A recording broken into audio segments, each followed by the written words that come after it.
Breaking news, the U.S. government less than a minute away from a shutdown. This clock counting down as the deadline hits with no deal. Late tonight, the U.S. Senate again shot down an effort to defund health care reform as part of the spending bill. That issue continuing to divide both sides as lawmakers continue to point fingers. House Democrats sounding off just 30 minutes ago. Instead of passing the bill already adopted by the Senate, which would guarantee that we keep the government open, they're rejecting that.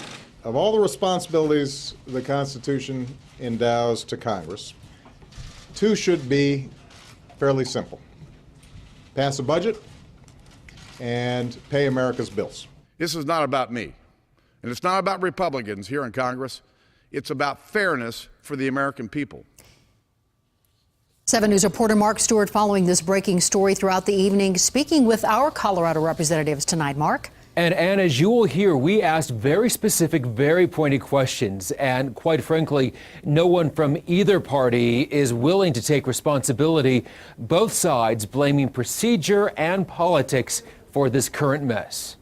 Why was the Senate not at work this weekend trying to come up with yet another potential plan? People can get caught up in the process here. As you remember, the House came in late last week. Then they worked through the weekend. We worked all week, passed a clean spending measure over to the House. The House of Representatives continues to try to find a way to keep government open. It's the Senate that is just saying no. But one of the things that's bugging me all afternoon has been watching these guys on TV who were the ones last week who had a phony filibuster for 2 days, then wouldn't allow the Senate to vote on the matter for another couple of days, and now they're saying, why didn't we get the deal done in the middle of the Sunday afternoon? So we will have voted multiple times to keep government open, but it's unfortunate that Harry Reid and the president refused to negotiate and refused to compromise.